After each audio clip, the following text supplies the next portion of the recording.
आपका स्वागत है इंडियन फैक्टर नामक चैनल पे। हम लोग उन लोगों की बात करते हैं, उन चीज़ों की बात करते हैं जिसकी कोई बात नहीं करता। आज हम लोग बात करने वाले हैं पिरामिड की। देखो, एक्चुअली में बहुत सारे ज़माने में कई सदियों से, एंशिएंट टाइम से कई सारे स्ट्रक्चर्स बने हैं, लेकिन उन सब स्ट्रक्चर्स का कुछ ना कुछ इतिहास रहा है, कुछ ना कुछ स्टोरीज रहा है। लेकिन अपना जो गिजा स्ट्रक्चर्स है, पिरामिड्स है, इसका स्टोरी ही अलग है, अब मिस्ट्रियस है। आज हम लोग इसी टॉपिक पे बात करेंगे कि क्या है। आज का कुछ फैक्ट्स जानने का कोशिश करेंगे। जो मिस्र के पिरामिड्स है, इसका बहुत नाम है, बहुत इसके लिए बहुत शोध किया गया है, बहुत रिसर्च हुई है, लेकिन ये क्यों है, किस लिए है और कैसे बना गया, इस सब का जवाब आज तक नहीं मिल पाया है। इसके पीछे का रहस्य क्या है। एक्चुअली में जो पिरामिड्स है वो बहुत सारे मिस्र में पिरामिड्स हैं।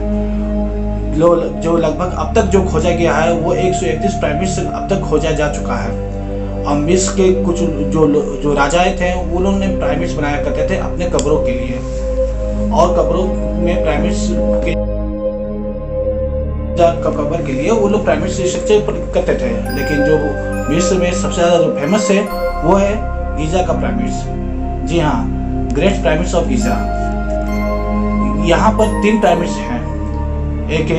तीनों पिरामिड्स जो है अपने एक अलाइनमेंट पे लगे हुए हैं। जो सबसे फेमस पिरामिड्स है वो है ग्रेट पिरामिड्स ऑफ गीज़ा, जिसको 4 जनरेशंस ऑफ किंग जो थे, राजा जो थे, उन्होंने बनाया था, जिनका नाम था खुफू। इसीलिए इनका नाम, ये पिरामिड्स का नाम खुफू पिरामिड्स भी कहा गया है। जो खुफू पिरामिड्स है वो अपने आप में ही बहुत सारे रिकॉर्ड्स बनाते हैं, अपने आप में ही बहुत सारे फैक्ट्स रखते हैं। जैसे खुफू पिरामिड्स का जो हाइट है वो 481 फीट है। 481 फीट इतना बड़ा पिरामिड स्ट्रक्चर है जिसका रिकॉर्ड 3800 साल तक नहीं तोड़ा गया था। खुद गीज़ा पिरामिड्स जो है 4500 साल पुराना है, और उसका रिकॉर्ड, इतना हाइट का रिकॉर्ड है, 3800 साल तक कोई नहीं तोड़ पाया था, जब तक 1311 ईस्वी में लिंकन चर्च नहीं बना, जिसका हाइट था 482 फीट, जो मात्र गीज़ा पिरामिड से मात्र 1 फीट ज़्यादा था। अब क्या है, ये पिरामिड्स इतना हाइट में ही नहीं था, ये पिरामिड्स खुद का खुद अपने आप में बहुत विशाल है। इसका अंदाजा इसलिए वजह से लगा सकते हैं, इसका पूरा वेट जो है वो 60 लाख टन है, जो आज तक किसी का भी नहीं रहा है। 60 लाख टन बहुत बड़ा स्ट्रक्चर है ये, जिसका एक चूना पत्थर से ये बना है। एक चूना पत्थर जो है वो 80 टन के बराबर है, और 80 टन इतने ही नहीं है, वो ये सब स्ट्रक्चर्स को आज के डेट में कई इंजीनियर साइंटिस्ट ने अब तक उन्होंने खुद ये कबूला है कि ना आज के साइंस ये टेक्नोलॉजी के बाद भी, इतना मशीनरीज होने के बाद भी इतना बड़ा मेगा स्ट्रक्चर नहीं कंस्ट्रक्ट कर सकते हैं, क्योंकि कई क्रेन हैं, कई सारे हैं, वो लोग इतना सक्षम नहीं है कि 80 टन के पत्थरों को रख सकें, उठा सकें। और उस जमाने में 4500 साल पुराना ज़माने में, जहाँ पर आयरन का भी आविष्कार नहीं हुआ था, खोज नहीं हुआ था, डिस्कवरी नहीं हुई थी आयरन का भी, उस ज़माने में माँ तांबा के वजह से, माँ तांबा ही वहाँ चला करता था, उससे वो लोगों ने इतना बड़ा स्ट्रक्चर बना दिया। कैसे बनाया ये आज तक मिस्ट्री है। जो आप ये देखेंगे कि ना वहाँ पर ना ये जो बनाया जाता था, जो खुफू पिरामिड्स है, इसके अंदर ना बहुत सारी अलग अलग और है फैक्ट्स है। जैसे कि ना वहाँ पर ना ये खुफू पिरामिड्स, जो पिरामिड्स बनाए जाते थे, वहाँ पर मम्मी को बनाया जाता था। मम्मी को कैसे, वहाँ पर जो राजाएं डेथ करते थे, उन लोग को एक अलग मिश्रण से, रासायनिक केमिकल मिश्रण से उन लोग का पूरा बॉडी पे लेप लगाया जाता था, फिर कपड़े से उन लोग को लपेटा जाता था, फिर उसके बाद ताबूत में उन लोग को रखा जाता था। अब क्या होता था, उनके साथ साथ उन मिस्र लोगों का कहना ये था कि ना ये अगर ताबूत वहाँ अवसर करने से उन लोगों को ना अच्छा जीवन और पूर्ण जीवन फिर से मिलेगा, मतलब कि रीबर्थ का उन लोग को जल्द से जल्द अच्छे से सुविधा मिलेगी। आज साथ उनके साथ बहुत सारे यूटेंसिल्स भी रखा जाता था, जैसे सोना चांदी, खजाना, उनका हथियार, ये सब भी। इतना ही नहीं, उनके पेट का भी मम्मी आज के ज़माने में खोजा गया है। मिस्र में कई जगह ऐसा है जब पिरामिड्स में जहाँ पर पेट भी मिले हैं पालतू जानवर, जैसे बिल्ली, कुत्ता, इस सब का भी वहाँ पर मम्मी मिला गया है। इसका मतलब इससे ये जानकारी मिलती है कि मम्मी को भी, ये जानवरों को भी मम्मी किया जाता था। लेकिन अब बात यह है कि ये जानवर कौन थे, तो अनुमान यही लगाया जा रहा है, जो हिस्टोरिकल रहते हैं वो यही अनुमान लगा रहे हैं कि इसका जो ये है मम्मी जो है वो उनके पालतू जानवर हुआ करते थे। ये तो हुआ बात खुफू पिरामिड्स का, ग्रेट पिरामिड ऑफ गीज़ा। उसके ठीक बगल में है दूसरा पिरामिड है, वो है काफरी का। काफरी पिरामिड्स जो है वो ठीक बगल में ही वो कंस्ट्रक्टेड है, जो खुफू के बेटे थे। खुफू के बाद वो राजा बने और उनके डेथ के बाद, डेथ से पहले उन्होंने ये पिरामिड बनाया। खुफू का पिरामिड्स का एक अलग हिस्ट्री है, अलग ये है, वो ये है कि ना खुफू का जो ये काफरी का जो पिरामिड्स है, काफरी का पिरामिड्स जो है उसके ठीक सामने एक मूर्ति बनी हुई है।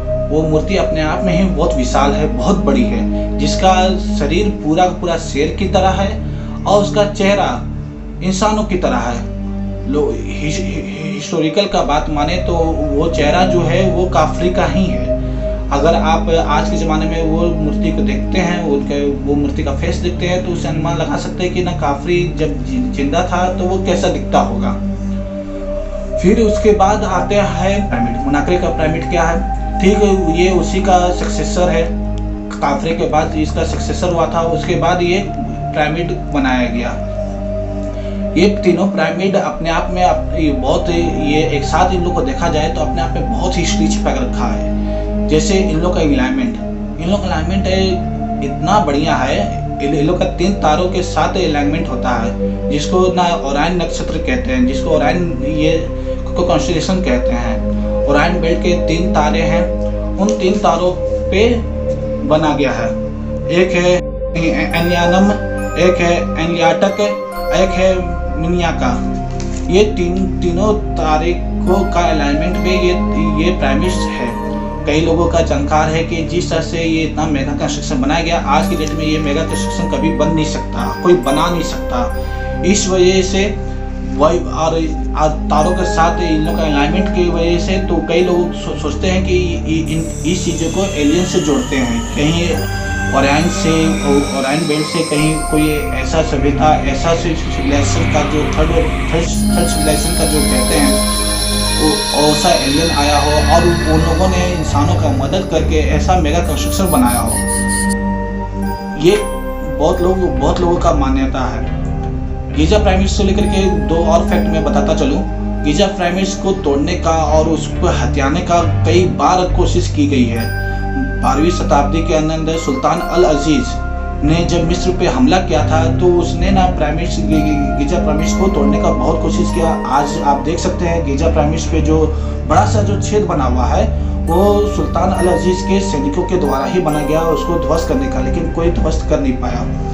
और तो और ये पिरामिड्स का एक और फैक्ट, बहुत मजेदार फैक्ट है, वो ये है कि जब ये पिरामिड्स बना गया तब उसका हाइट था 481, लेकिन 4500 साल 4500 ईयर्स बीतने पर हवा, पानी, बारिश को झेलते हुए उसका 26 फीट ऊपर से घिस चुका है। आज की डेट में इसका हाइट है 455 फीट।